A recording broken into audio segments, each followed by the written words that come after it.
Y de nueva cuenta, escuchar este análisis que realiza nuestro colega, amigo periodista Diego Soto aquí en este estudio. Diego, ¿qué tal? ¿Cómo estás? Bienvenido de nueva cuenta. ¿Qué tal, Germán? Es un gusto saludarte y entre muchos temas que hay que seguir con nuestra agenda de actividades cotidianas. Y el tema que traigo esta semana para compartirles es precisamente sobre el organismo municipal operador de saneamiento, que muchos lo conocemos como el OMSAPAS La Paz. Fíjate que es el mayor número de denuncias, de mensajes que la ciudadanía nos hace llegar al todos los días. CPS todos los días.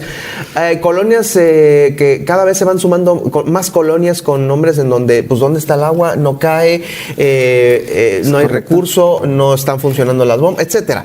Pero justamente vamos a hablar el día de hoy, pues bueno, la operatividad es una, pero el tema financiero es otro muy importante, que justo de ahí se desprende el de la operatividad. Efectivamente. Este tema es un reportaje que ya lo publicamos en el mes de mayo, pero no pierde vigencia porque nosotros hicimos un análisis de la situación financiera de 10 años del OMSAPAS. ¿Y por qué lo voy a poner en el contexto? Nos tardamos 6 meses en trabajarlo, en desarrollarlo, revisar los estados analíticos, buscar una versión oficial con la autoridad, que en este caso fuimos con 3 áreas del mismo OMSAPAS, la dirección general, nos tocó con los 2 directores, el anterior Mario Ramón Galvez, la actual que es Zulema, con Natalia Acuña, la titular del área de comunicación, la administradora financiera, la directora debería ser Cruz Elena, y la titular del órgano interno de control. Vamos, tienes todo el ramillete de responsables. Y el tema es, no me dieron una entrevista en 6 meses. Y les dejé oficios con acuse de recibidos, las preguntas, los temas, y no me la dieron. Es decir, pues hice solicitudes de información para documentar esto, y pues aquí Las solicitudes de información, sí, seguramente te han de haber llegado a cuentagotas, ¿no? Algunas con... O algunas otras mochadas. Algo así. Algunas me pidieron prórrogas, pero el contexto es, el municipio de La Paz, de acuerdo al censo del INEGI, tiene una población de 88,000 viviendas, que se traduce a 203,000 habitantes La Paz. De este universo, 27,000 viviendas no tienen el recurso de agua aquí en La Paz. Estamos hablando de 691 viviendas que se han contabilizado de acuerdo al censo del INEGI. Pero para ver cómo se traduce, cómo tiene que ver, nosotros comparamos la recaudación contra lo que gastan. Recuerdo que un compañero había hecho un reportaje previo donde hablaba de un veto histórico que se hizo por 10 años al OMSAPAS, y a mí se me quedó muy grabada una entrevista y un extracto de la declaración de Ramón Galvez que decía, el OMSAPAS gasta más de lo que recauda. Y yo dije, ¿pero por qué gasta más o cómo se sostiene? Eso en cualquier lugar no es sostenible o no podría darse. Pues al revisar los gastos, sí, la verdad, empezamos a ver en qué lo gastan. En los últimos 10 años, entre el 50% hasta el 70% se lo gastan solamente en la nómina. Es un gasto obligado. Es decir, estamos hablando que es todo el capítulo 1000 entre sueldos, prestaciones, algunos otros recursos. Y este es uno de los gráficos que nosotros los elaboramos con la información que nos dio el OMSAPAS y sacamos estos porcentajes.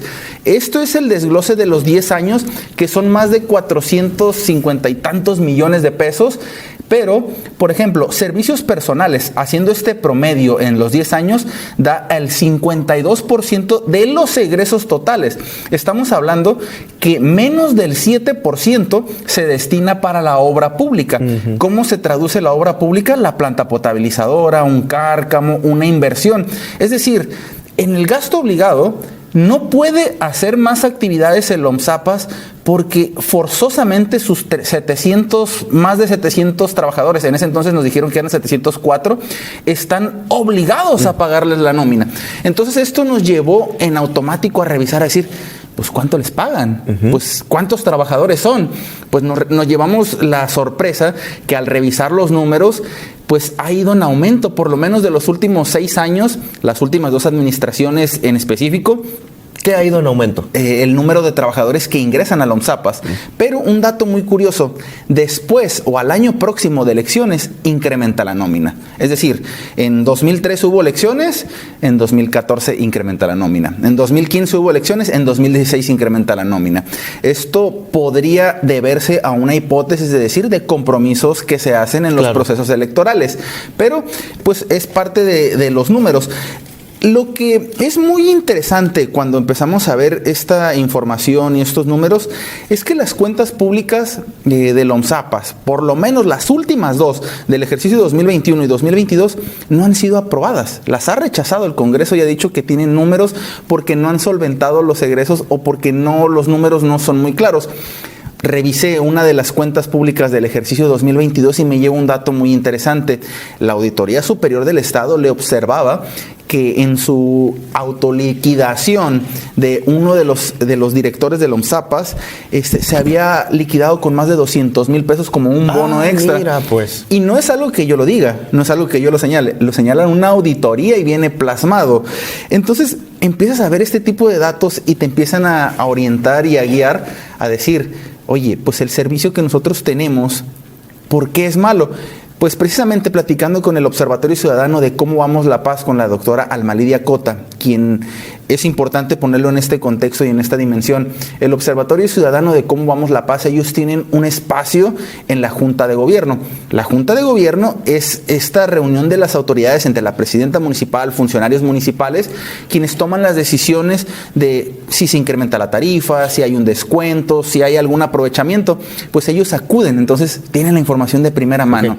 Y me comentaban, el organismo necesita un ordenamiento financiero. ¿Cómo es posible que en 10 años, esto yo lo digo con la información que tuve acceso y que la pude digerir, pues que no se haya mejorado, de decir cómo gastas más y cómo lo mantienes, de dónde sacas la solvencia para pagarlo? Eso es algo. Y aparte con un veto de Conagua que tampoco le llegaba recurso de la Federación para salir adelante. Eso fue muy interesante porque el reportaje que se publicó por un compañero refería que un recurso etiquetado, PRODER se llama el nombre correcto, etiquetado, lo refiero, se debe gastar en mantenimiento, o sea, cosas específicas.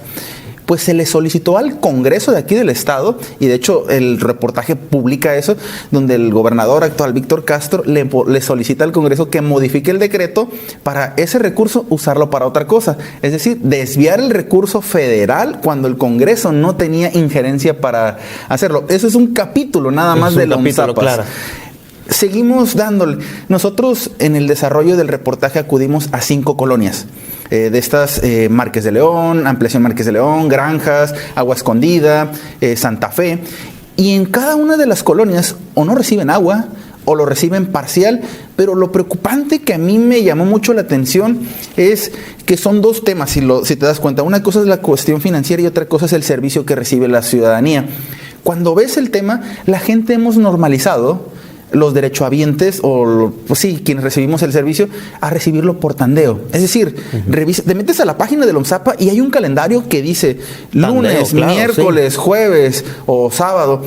Es decir, el servicio debería de ser durante toda la semana y sobre todo viene a contraponer una versión oficial de la misma autoridad. Escuchamos que se ha referido en algunos spots de campaña en el proceso electoral y algunos vigentes que dicen agua a las 24 horas. No es cierto. Esto es una información errónea y que no es precisa, porque el mismo organismo te está diciendo hay tandeo durante la semana, entonces viene a contraponer estos datos. Pero uno de los datos que con los cuales yo me quedo precisamente es precisamente lo de los sueldos. Te quiero hablar de algunos. Hicimos un análisis del universo de los 704 trabajadores que están en esta lista. 44 tienen un sueldo que supera los 55,000 pesos. ¿Por qué agarramos este monto? Porque es el sueldo que tiene el director. Entonces dijimos, vamos a buscar quiénes están en su rango. Pero no es lo que llama la atención. De estos 44 se reduce a 13 trabajadores que reciben de manera anual, dividido en todo su año, alrededor de 70,000 hasta 107,000 pesos sumando su sueldo y sus pagos de horas extras. Déjame ver si por ¿Qué puestos son esos en donde se recibe que te iba a mencionar eso? Precisamente? Porque pareciera, mira, ahí está esta otra gráfica, pareciera que los altos directivos y funcionarios son los que ganaran más, pero no lo es así por la investigación que nos presenta. El tema no se trata de decir que esté mal, que hacen un mal uso de recursos estos trabajadores. Es presentar la información, porque mi intención era preguntarle a la administradora, ¿cuál es el tabulador? Pedimos un tabulador de sueldos y estos trabajadores no aparecen los conceptos en el tabulador. Porque son horas extras y cosas son conceptos, ¿no?, distintos, y todavía nos hacían una aportación. Algunos trabajadores me dijeron, te faltó pedir la compensación, no estás incluyendo ese concepto. O sea, que esa es otra lana, entonces. Exactamente. Caramba. Entonces, aquí... Que no está mal, o sea, igual y... Es un trabajo y puedes ganarlo. Es una chamba y te lo ganas bien ganado, porque ¿no? algunos de ellos trabajan en cárcamos. Los cárcamos son los que están en aguas negras y pueden extraer alguna bacteria y pueden estar en riesgo su vida. Es un trabajo de riesgo, pero que es más pagado. Hay algunos otros, como pues los que trabajan en válvulas, un chofer, asistente de chofer, o sea, algunos... A ver, y no me digas que con ellos hay un extra muy notable. Hay algunos conceptos que precisamente fueron los que encontramos a través de esta información, pero lo que en lo particular me llamó mucho la atención es... ¿Por qué no ser abiertos, el gobierno, por ejemplo, a través de la Junta de Gobierno y el OMSAPAS, y explicar esta información? Si les entregué un formulario, las solicitudes de información, y durante 6 meses estuve pidiendo este espacio para ampliar la información y no caer en una imprecisión de decir, oye, ¿por qué gana tanto? Pues porque estás desviando el recurso, el dinero. Pero la parte más medular de todo esto que estuvimos, información y este universo y este mundo, Germán, es, a pesar de que hay un mal ordenamiento y es notorio en el OMSAPAS, la gente padece del servicio y hay colonias que lo reciben por tandeos. Un dato muy específico que me quedó, en Márquez de León tienen que comprar vales de agua, van a la OMSAPAS, cada vale, entiendo que vale 10 pesos, si no me equivoco, y la pipa va y les lleva el agua. Es decir, ya lo hemos normalizado, o sea, no es extraño, sino estamos acostumbrados y decimos, pues tengo que pagar mi valecito. Oye, ¿y se está pagando dentro de la investigación que hiciste por parte de la ciudadanía, digamos, en una ciudad ideal, se está pagando lo correcto por el recurso del agua, o se está cobrando muy barato y por eso no le alcanza al Zapa para salir adelante en sus compromisos? Mira, entiendo que sí han habido varias actualizaciones, no las han hecho públicas porque obviamente la gente critica este tipo cuando hay un aumento de la tarifa, pero el contexto es el tema financiero. Yo presumo, de hecho, empecé haciendo este reportaje con una hipótesis y un planteamiento inicial de aviadores, de que no habían trabajadores. Yo presumo que debe de haber un desvío de recursos en la nómina. Ahí está donde se va la mayoría de los recursos y por eso no lo quieren ordenar. Entonces, si las personas que nos ven tenemos un mal recibo, pues es porque no se están usando de la manera correcta para lo que debería de ser los recursos, porque número 1, no son abiertos, no sabemos cómo lo aplican, y 2, pues ahí están los números, o sea, ¿cómo es posible que en 10 años la última administración, esta de Milena Quiroga, tiene más del 70% que destina del egreso total de los años? O sea, estamos hablando del ejercicio 2021, 2022, de su egreso total para el pago de nómina. Así es. Les queda menos del 20% para el resto de las actividades del año, entonces... Difícil justamente. Nos dejas ahora sí que pues con esta incógnita girando para ver de qué manera en esto que ha dicho la alcaldesa que se va a enfocar y se va a seguir enfocando en este nuevo trienio para componer este barco que se llama Zapa. Diego, gracias por acompañarnos esta mañana. Cualquier denuncia, con gusto se la recibimos. Me encuentran en redes sociales como Diego Soto, en Facebook, Instagram, X y también en TikTok. Esta entrevista la va a poder ver usted y escuchar nuevamente en Germán Medrano Nacionales de YouTube. Vamos a la pausa y regreso con más.